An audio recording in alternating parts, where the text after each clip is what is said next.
Passano le avanguardie della tappa dei Cinque Colli, così splendidamente organizzata da Vincenzo Toriani. C'è una breve sosta, una specie di ripensamento, un momento di meditazione dedicato a Fausto. Il presidente Rodoni depone dei fiori e qui si è raccolto un piccolo gruppo di persone. Ciascuno ha un ricordo particolare. Vedo qui due amici, i due grandi rivali di Fausto, Magni e Bartoli. Vorrei che per ricordarci qui, a Cima Coppi, una piccola confessione. Mi raccontaste cioè un torto fatto a Fausto. Beh, forse torti specifici. Corridore estremamente combattivo, reattivo, pieno di iniziativa, Vitossi non ha pensato ancora oggi alla distanza. Ha avuto inizialmente un elemento di sfortuna nel suo collaboratore di fuga, che era Ziglioli. Ziglioli è un grande bersaglio in questo Giro d'Italia e quindi era logico che la maglia rosa prima di tutte lo dovesse tenere da conto, mentre il nostro Vitossi aveva perso qualcosina di importante ieri, viaggiava 9 minuti, quindi una certa libertà la poteva possedere. Comunque è partita proprio da lui la ispirazione che ha tenuto in piedi la corsa fino a 12 km dal traguardo. Ecco, mentre Vitossi e Ziglioli se ne vanno, che cosa succede dietro ad Adorni? Beh, dietro è successo un po' il finimondo, sì, perché nella prima salita così, all'inizio del tappone, i corridori sono tutti un po' non preparati, sì, hanno tutti un po' il mal di gambe, perciò si formano gruppettini.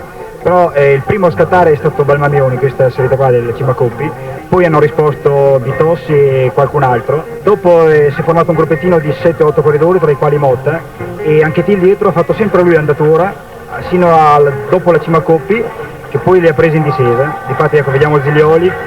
Poi nella discesa qui, la Cima Coppi, è partito Vitossi. Difatti quando noi abbiamo raggiunto il gruppettino della maglia rosa Motta e degli altri fuggitivi mancava Vitossi. Gli altri sono rientrati, in un certo momento sono trovato un po' avvantaggiato, ho insistito e ho preso un po' di vantaggio. Ecco, difatti questo plotone è anche Til che fa l'andatura.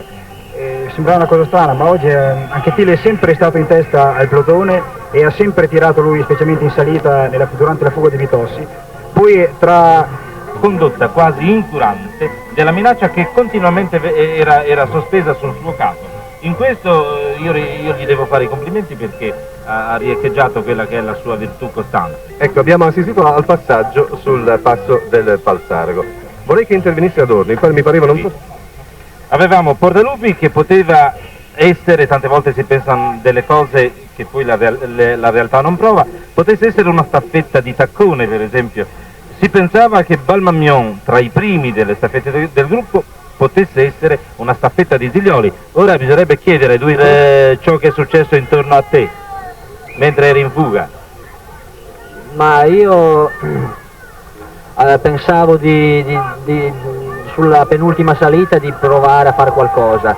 Difatti verso la cima sono scattato col Jimenez, abbiamo scollinato con circa 200 metri. Ha caduto prima Gimondi, poi ha forato Motta, poi ha forato Taccone, perciò si sono frazionati tutti e Ziglioli è andato giù molto forte, anzi posso dire che ha fatto una discesa spericolatissima e ha guadagnato parecchio. In fondo della discesa poi dopo la foratura di Motta si è trovato davanti da solo, però senza collaborazione come avevo detto prima, ha rinunciato anche lui alla battaglia.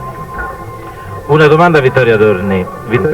Intanto io vorrei che Adorni ci dicesse se ritiene con questa vittoria di Gimondi e col secondo posto di Adorni che la Salvarani abbia in parte recuperato quel po' di entusiasmo che pareva avere smarrito lungo le strade del Giro, come ha fatto sottolineare l'ironico intervistatore di Adorni.